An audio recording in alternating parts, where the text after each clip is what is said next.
네, 안녕하세요. 두 번째 시간인데요. 지금이 중간고사 시험 기간이라고 얘기를 합니다. 보통 4월 말쯤에 중간고사를 치기 때문에 지금부터 보통 일찍 준비하는 친구들은 4주 전부터 준비를 합니다. 하지만 열심히 공부하지 않는 친구들 또는 시험 공부에 대해서 크게 개념이 없는 친구들은 공부를 아직 시작하지 않았을 것 같고요. 오늘 말씀드릴 공부법은 평가 문제집을 활용하는 공부법입니다. 물론 교과서를 열심히 꼼꼼하게 읽어야 되는 게 가장 기본적인 공부법이기는 하지만 사실 교과서를 열심히 읽는다고 하더라도 거기에서 뭐가 중요한지 뭐가 핵심인지 그래서 거기에서 시험 문제가 어떻게 나올지 그런 것들은 좀 파악하기가 힘들죠. 그게 되려면 일단 수업 시간에 집중해야 되고요. 수업 시간에 집중을 하기 위한 도구로 또 예습이라는 장치가 필요합니다. 차차 조금씩 얘기해 가기로 하고 일단 준비되지 않은 상태에서 시험을 맞닥뜨리면 이제 뭘 해야 될지조차 애매하죠. 그래서 그럴 때 활용할 수 있는 공부법이기도 하고요. 물론 평가 문제집을 활용한 공부법은 스타트는 예습입니다. 예습을 할 때 중요한 도구가 되기도 하고 또 복습을 할 때도 절대적으로 확인할 수 있는 도구로 활용할 수가 있습니다. 그래서 평가 문제집은 굉장히 다용도로 활용을 할 수 있는데 일단 평가 문제집은 구입할 때 조심하셔야 돼요. 우리나라는 8종 교과서, 학교마다 교과서가 달라요. 그래서 우리 학교 교과서와 동일한 출판사의 동일한 저자가 작업에 참여한 평가 문제집을 구입하셔야 돼요. 그래서 우리 학교 교과서랑 책 표지 그림이 똑같은 평가 문제집.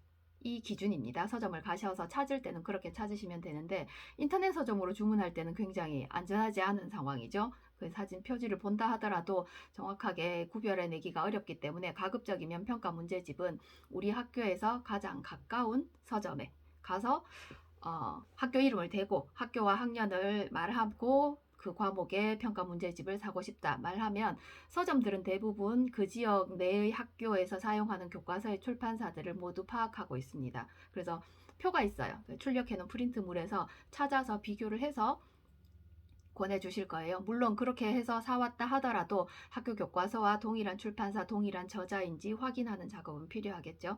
그렇게 확인을 해서 우리 학교 교과서와 동일한 출판사의 평가 문제집이 준비가 되면 자 이제 공부를 시작하실 수 있습니다. 그래서 제일 먼저 해야 하는 작업이 뭐냐면 평가 문제집에는 요점 정리가 돼 있어요. 그래서 보통 이 문제집을 가지고 공부하는 친구들이 대부분 교과서는 아예 제껴놓고 문제집에 있는 요점 정리를 달달 외운다든지 문제를 푼다든지 그런 식으로 공부를 진행을 합니다. 문제 풀지 마세요. 공부를 해야겠다 생각을 하면 대부분의 학생들이 문제집 문제를 풉니다. 뭐 한다고 풀어요? 수업을 열심히 듣기를 했겠어. 교과서를 꼼꼼히 읽기를 했겠어. 그래서 요점 정리만 외워가지고 문제를 푼다는 거는 그다지 의미 없는 작업이라고 말할 수 있습니다. 그래서 요점 정리를 읽으실 게 아니라 물론 읽기는 읽어야 됩니다. 요점 정리를 읽고 난 다음에 그 읽은 요점 정리의 내용을 교과서로 가셔야 돼요. 교과서에 가서 요점 정리되어 있는 내용을 찾아서 줄을 그으셔야 됩니다.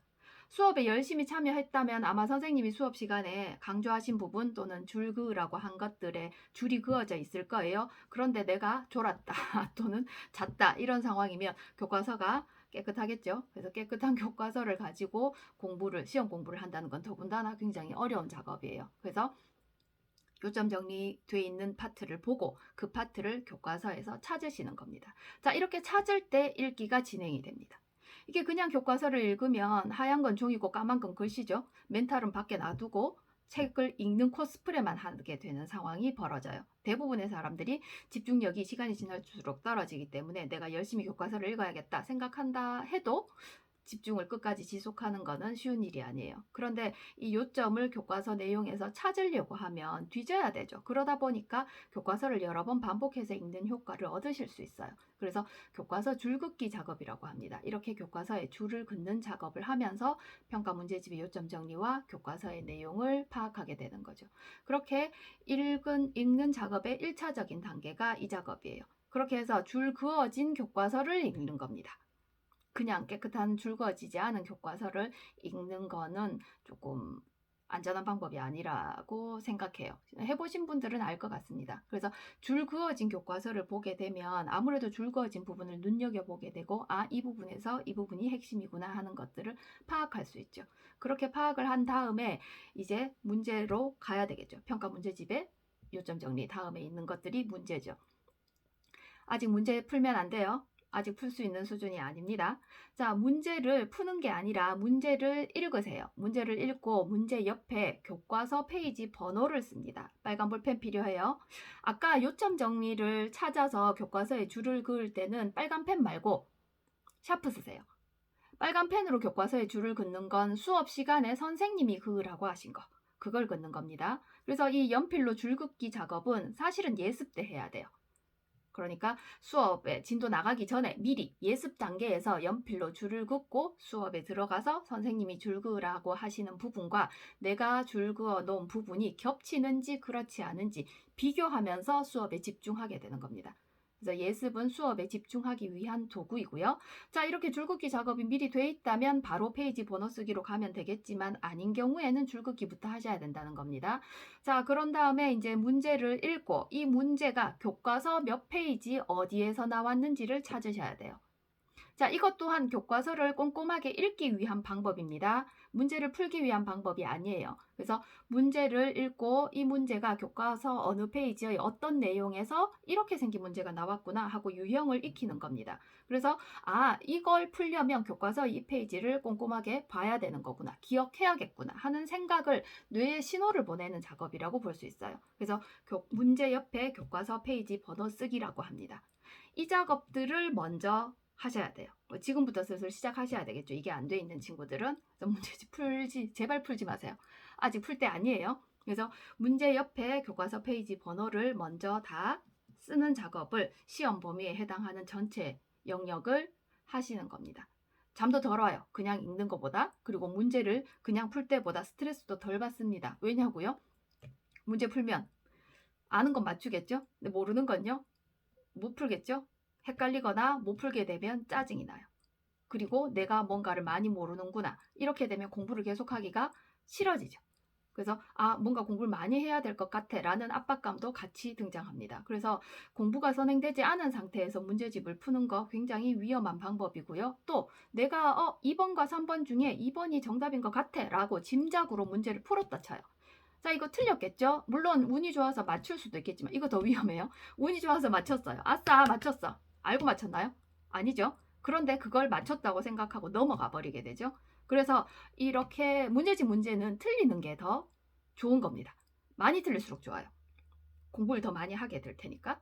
자, 어찌됐든 아직 문제 풀지 말라고 했잖아요. 페이지 번호를 다 쓰는 작업을 합니다. 페이지 번호 쓰려면 다시 뭘 봐야 돼요? 교과서 봐야 되죠. 그래서 교과서를 다시 또 읽게 됩니다. 자, 우리 그럼 이제 교과서를 몇 번 읽은 거예요? 아까 줄 그으면서 교과서를 읽으셨고요. 그 다음 페이지 번호를 찾으면서 다시 또 교과서를 읽었어요.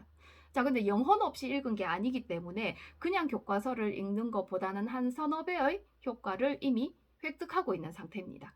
자, 이렇게 페이지 번호를 써놓고 난 다음에 다시 시험 범위에 해당하는 교과서를 읽습니다. 자, 이번에는 처음 줄이 그어지지 않은 교과서를 읽을 때와 줄이 그어진 교과서를 읽을 때와 페이지 번호 작업을 다 하고 난 뒤에 교과서를 읽을 때가 감정이 다 달라요. 이제 뭐까지 개입돼요? 이거 문제에 나왔었어. 여기에서 아까 그렇게 생긴 문제가 나왔었지. 이걸 기억해야 되는 거지 라고 생각하면서 교과서를 읽게 된다는 거예요. 자, 이렇게 교과서를 이제 읽었습니다. 그리고 이제 뭐 하셔야 돼요? 네, 여러분 좋아하시는 문제 풀면 됩니다. 자, 이제 문제를 푸는 단계로 넘어갔어요. 제일 손쉬운 작업이라고 볼 수 있어요. 전혀 선행 작업이 되지 않은 상태에서 푸는 것보다는 훨씬 많은 문제를 맞출 수 있게 될 거예요. 그렇게 맞추고 난 다음이 중요합니다. 자, 맞춰서 100점 나왔어. 아싸, 이제 공부 안 해도 되나 봐. 아니죠. 여기 아니죠. 100점이 나왔을 리도 없지만.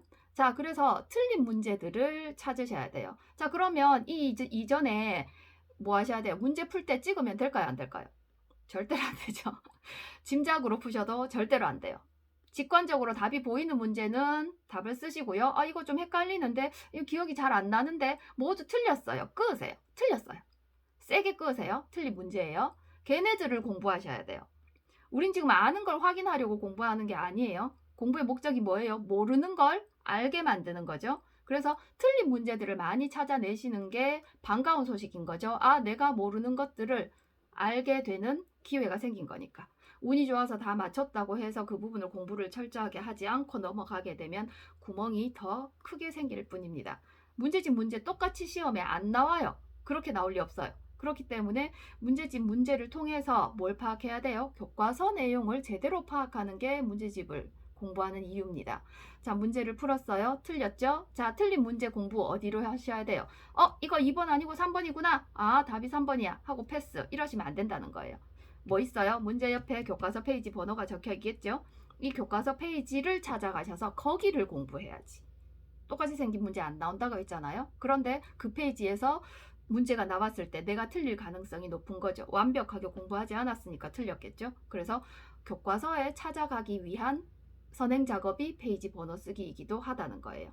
교과서 페이지 번호를 써두지 않으면 틀렸을 때 교과서에 찾아가서 다시 공부하는 작업이 원활하게 이루어지지도 않고 시간도 훨씬 많이 걸립니다. 그래서 교과서 페이지 번호를 확인하고 교과서를 다시 읽고, 내가 아까 왜 2번이라고 생각했는데 2번이 왜 답이 아니고 3번이 왜 답인지를 확인하시는 작업.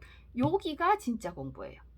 그 이전까지의 작업은 진짜 공부가 아니라 교과서 읽기 작업에 해당하는 거였어요. 그래서 먼저 정보를 다시 조금씩 입력하고 정리하는 작업이었다고 보시면 되고, 문제를 풀어서 틀린 문제를 찾아서 교과서로 가서 다시 확인하고 읽을 때, 이때 공부예요. 이 부분이 공부라는 거죠. 그래서 시간 배분해서 문제를 푸는데 시간을 많이 쓰시면 안 되겠죠. 그건 어차피 공부할 재료를 모으는 작업이니까. 그래서 최대한 빨리 직관적으로 아는 것만 푸시고 모르거나 헷갈리는 거는 끊고 넘어가시는 거.